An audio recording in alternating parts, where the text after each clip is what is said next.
这样跟我走好远啊。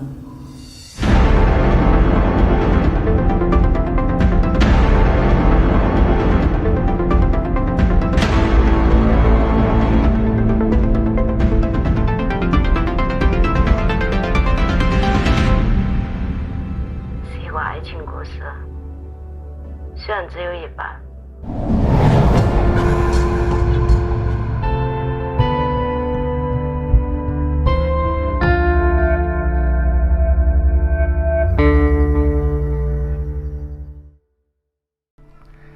A very special review for a very special film, Long Day's Journey into Night in 3D, a 2018 release.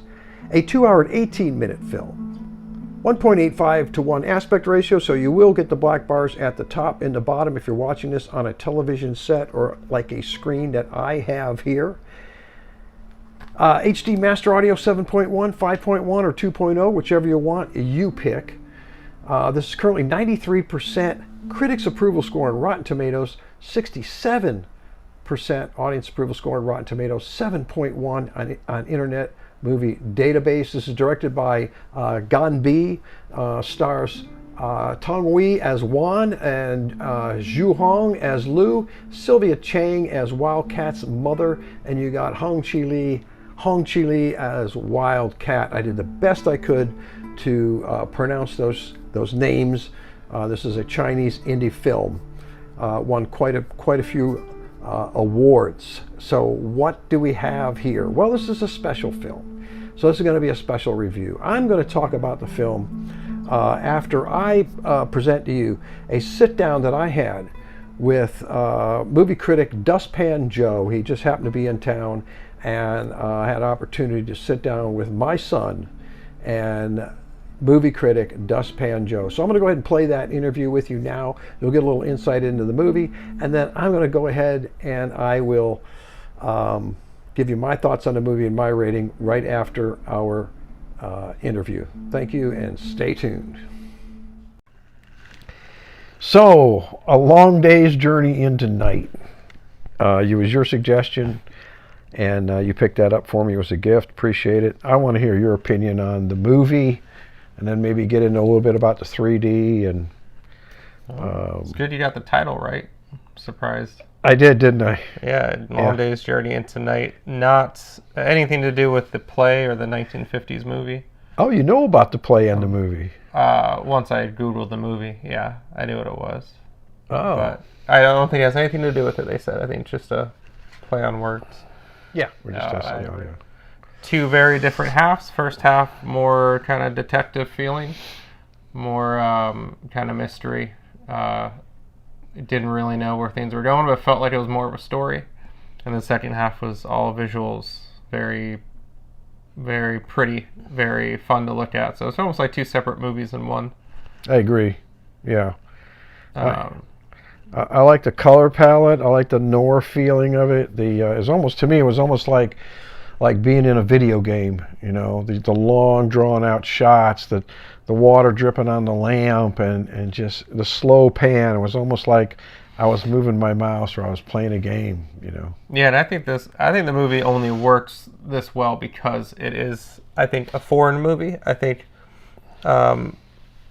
it had some mystique and mystery to it because it was in some foreign lawn, like some land in China, where it's like seemed like their Alabama, just a bunch of poor people and like really really run down area, but it's like really beautiful, or kind of like rustic, but in China. And because of that, it was just more like entrancing to watch, and a lot of the beautiful shots were of things that I've never seen before. True. And just different areas and cultures. Yeah. That was really pretty. It really was. It was gorgeous. I think American directors can take a lot from this. If they just slow down all the cut shots that we do, American directors, just the way this was done, it just felt like it's just so different, so different. Very Alfonso Cuarón, who did Children and Men, had a lot of long shots like that, so he's known for doing super long, like 18-minute long shots. And I don't know, there's a scene in the second half that is sort of spoilers, but it's a very long very long scene. I guess it's not a spoiler.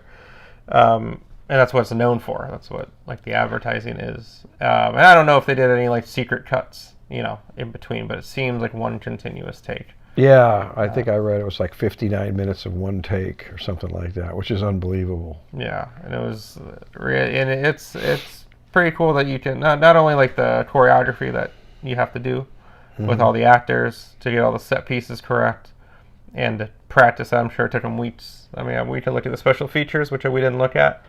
Yeah. But to do all that, and then to take to keep your attention and to keep it going. Not only is it impressive, but it actually was good to follow, and it was a good story. And certain things had to happen. There was a pool scene. We won't pool game scene. We won't give it away, but something had to happen, and they pulled that off. Which I think if that didn't happen, they might have changed the way they acted a little bit, but I don't know. What do you think about 3D? Let's talk about 3D. Let's talk about 3D. Let's talk about 3D. It was above average. I thought it was mostly average, but it was something that they didn't need to do. And because they did, it enhanced it. We always talked about 3D movies either being Avatar, bursting out of life, or being flat. And there are movies that you expect 3D with Marvel movies. There are things that you don't expect 3D, but they still advertise it. This one, I didn't even think it needed 3D, but it helped it. It was just something where if you would have said, does this need to be 3D? I'd have been like, no, it doesn't matter. But then when you see it in 3D, at least maybe you'll explain what parts are actually in 3D, because there's a little bit of a gimmick. It enhanced it, and I probably would have liked it almost just as much without the 3D, but the 3D was great, and it made it memorable. I think this movie, I'm probably thinking about this movie for a while, and I think the 3D helped that.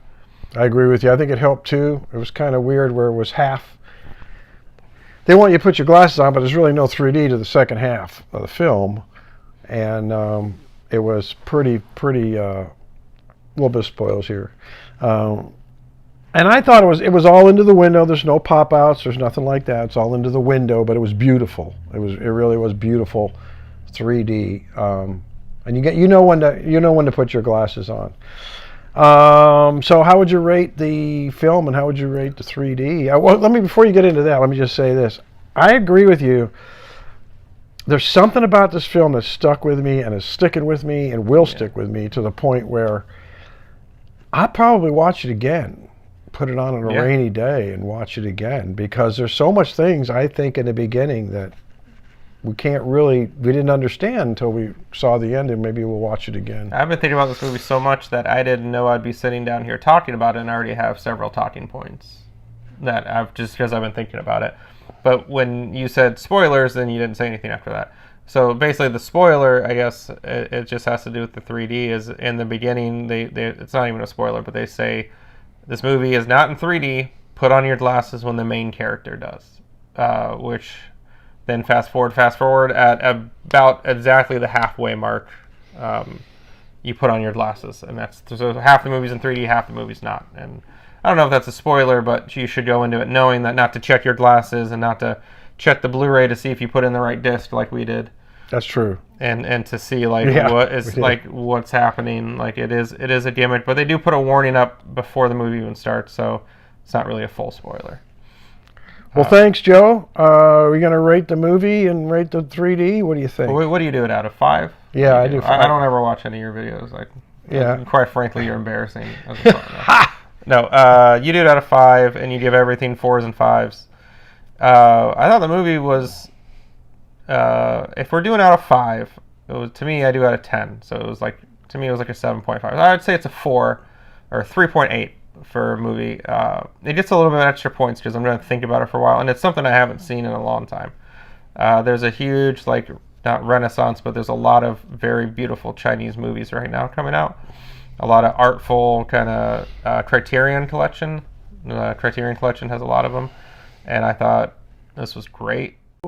I hope to have him on again, do some more critique. We had a little trouble with the video and the audio. That's why it got cut short. We actually had a really good rapport at the end, and unfortunately I lost it, and I haven't been able to get him back to do it again, but we will do more movies together. So what do you have here? You got this noir, this detective story. A man looking for a woman in a non-linear fashion. This, like we said in the interview, it's a 2-part movie. The second half's in 3D. You don't even know it till he puts on his glasses.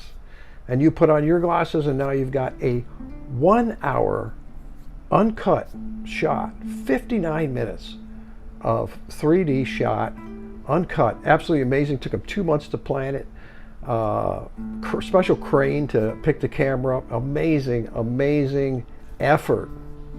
As far as the 3D quality goes, I'm going to say it's into the window.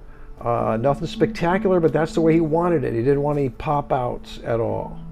And just the fact that it doesn't come into the end is what makes it special. The fact that, and like Joe and I said in the interview, we didn't even know it wasn't in 3D. We kept messing with our glasses and stuff until we figured it out. There's a little thing in the beginning there.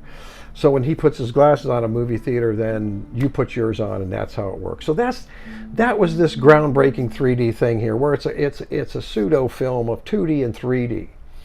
And like Joe said, it really wasn't necessary to do this in 3D, but he just wanted it more dreamy-like, because to him, memories are more like in 3D, and the real world's more in 2D. I want to say this: if you're into cinematography, or if you're into filmmaking, if you're studying cinematography, if you're studying, making films, if you're studying photography, if you're studying art, color grading, if you're studying color grading, this movie is priceless. It's absolutely priceless. At the first 30 minutes of this film, I thought I had watched an hour of it. Yes, the scenes are long, the first half. Let's talk about the 2D now. Let's talk about the 2D in the front. The scenes are long. Some scenes are 8 minutes long. A guy eating an apple for 8 minutes. It's like, there's people that thought that this movie was a romantic type, regular linear movie. It's so big at the box office the first day. Second day, lost 96% of its ticket sales on the second day because people realize it's an art film. And that's what it is. So if you're here for an art film, and you want to see an art film, and you want to see some amazing cinematography, then that's what it's about. There's times I felt like I was playing a video game, like I said in the interview. It sticks with you. I'm definitely going to go back and watch it. I want to watch it several times because there's so much to pick up. Because you're trying to figure out what's going on the first time. You're trying to figure out what's happening. Who is that? Is this in the past? Is this in the future? And he made it that way. He actually did it in editing. He didn't do it in filming. He filmed it linearly. Then he linearly along a line. He filmed it, and then in editing he chopped it up and actually took this and put it here and put this over there on purpose. So it's very hard to follow. And then that second half comes and it's all one shot. And so that's why this is unique. Okay, so this ran a long time. I don't want to go too far on this. Overall, I'm going to give the film, this is hard to rate. Now, this is hard to rate. Because if you're expecting to sit down and watch an action film, don't even bother. Don't even bother. If you're expected to sit down and when the film's over say, oh, I got that. I fully understand it. It's not for you. The first half is strictly artistic, and yet you get sucked in. You get sucked into the story because it's so beautiful, and you want to know what's going on. You want to make sense out of it, and you're going to have to watch it a second time, maybe even a third time. But it's worth it. It really is. All right. So what am I going to do with this film? Long Day's Journey into Night.